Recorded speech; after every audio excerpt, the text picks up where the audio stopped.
The story begins with Danny's life after escaping from the Overlook Hotel with his mother to move to Florida.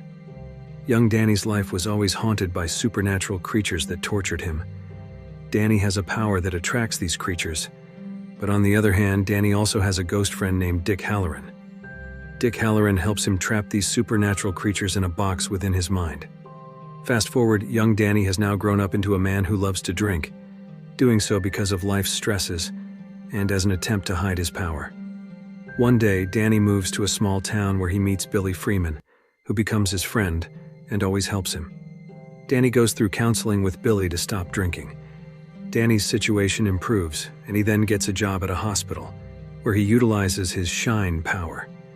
At the hospital, he provides comfort to elderly patients, earning the nickname Dr. Sleep, because elderly patients about to die are always helped by Danny with his power to pass away comfortably. On the other side, there is a kid named Abra Stone, who we call Abra. She also has shine, just like Danny, but stronger. Because of this power, Abra's parents are often afraid of her behavior. Then one day, Danny and Abra meet in a situation that connects their powers.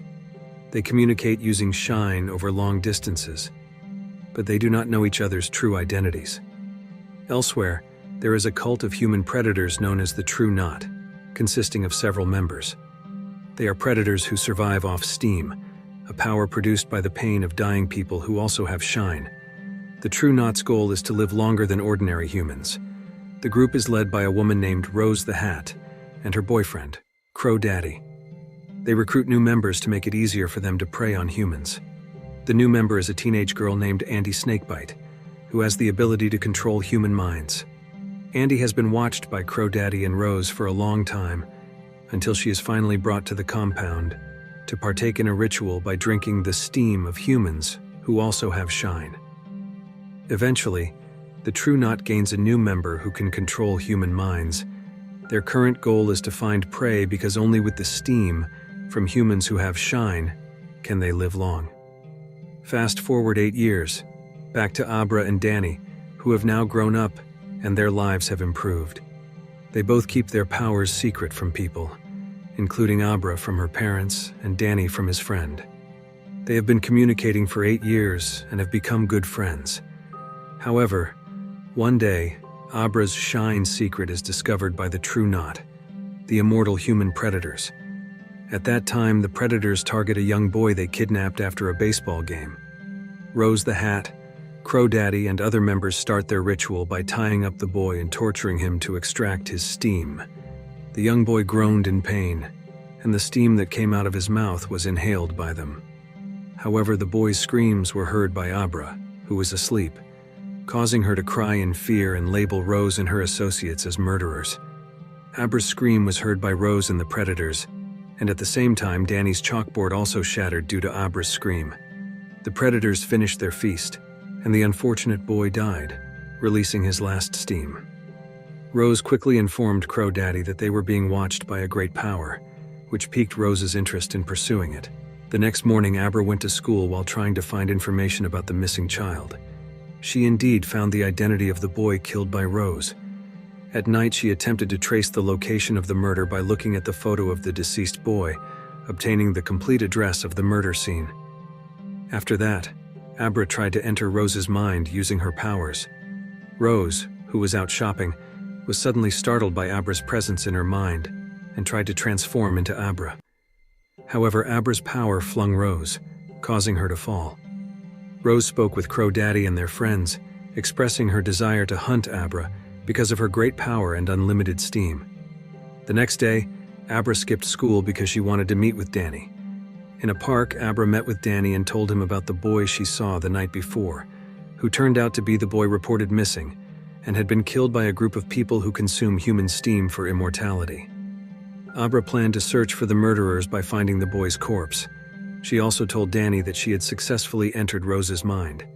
However, Danny refused Abra's proposal and asked her to be careful as it would endanger Abra and her family if discovered by the predators. Long story short, Abra returned home. At night, Danny is met by Dick Halloran, who says that Sandy must help Abra because Abra is currently in danger. He also reminded him of his services that had helped Danny when he was a child to confine the supernatural creatures who tormented Danny. Eventually, Danny felt indebted to Tony, who helped him as a child to trap the supernatural creatures that tormented him.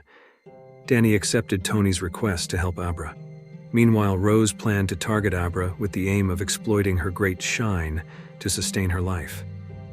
Rose entered Abra's mind while she was asleep, but instead of dominating Abra, Rose was attacked by Abra, who was actually in her own separate mind space. Rose was injured when she returned to her own body. Rose's desire to obtain steam from Abra grew stronger, and she disregarded Crow Daddy's warning, sending her members to hunt Abra at her home.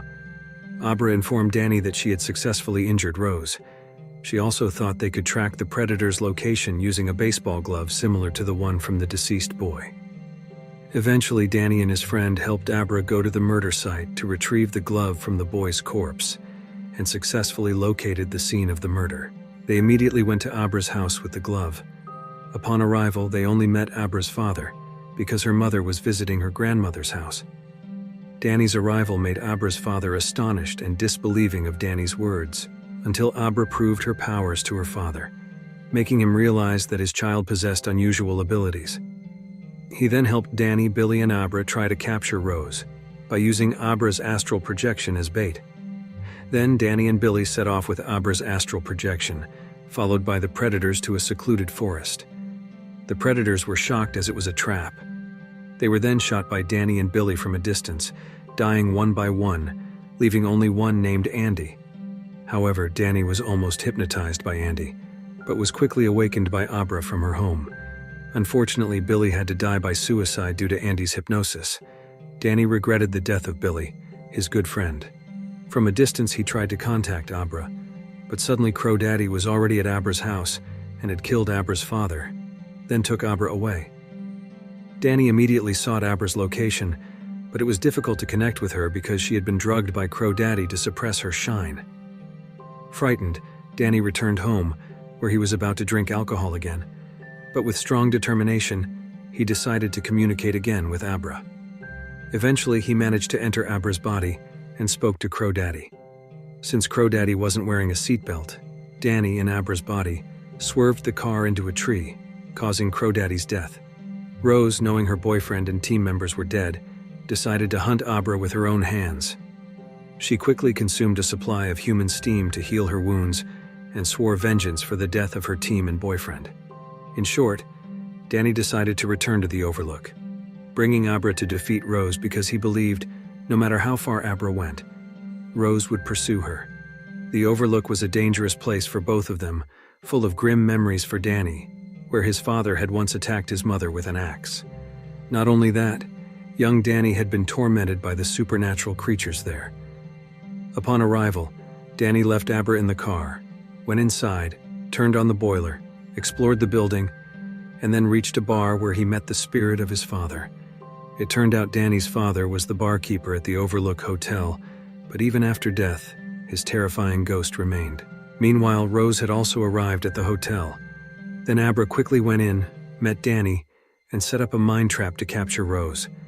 Rose was attacked by Abra repeatedly in her mind, overwhelmed at first, but then realized it was a trap and managed to fight back against Danny's and Abra's powers. When Rose tried to harm them, Danny attempted to fend her off with an axe, but Rose managed to injure Danny and take some of his steam. In desperation, Danny opened all the boxes he used to trap the ghosts of the Overlook, and they surrounded Rose and ultimately killed her. Danny tried to escape the ghosts, but unfortunately, his body was possessed by a ghost, making him chase Abra, who was still inside the hotel. Abra ran from Danny's pursuit, dodging the Overlook's ghosts until she arrived in a room and faced Danny. However, Abra managed to awaken Danny's memories, and the conscious Danny ordered her to leave the hotel. Then, Abra ran to the front of the hotel to wait for Danny, while Danny entered the power generator room. However, the room was soon engulfed in flames. He also saw his mother holding young Danny's face, and then the fire began to spread, burning the entire contents of the hotel. Outside the hotel, Abra waited for Danny, watching helplessly as the hotel burned down. Then the police arrived and rescued Abra. In short, as the days changed, Abra, who survived the steam predators, had to lose two people she loved. However, it turns out Danny had become a ghost, who would always be with Abra. Abra's mother also eventually got used to Abra's powers. Then, Abra in the bathroom faced the Overlook's ghost and trapped it in a box, using the same technique taught by Danny. And the movie ends. If you like this video, don't forget to subscribe. Because by subscribing you have supported me to make better videos. See you in the next video.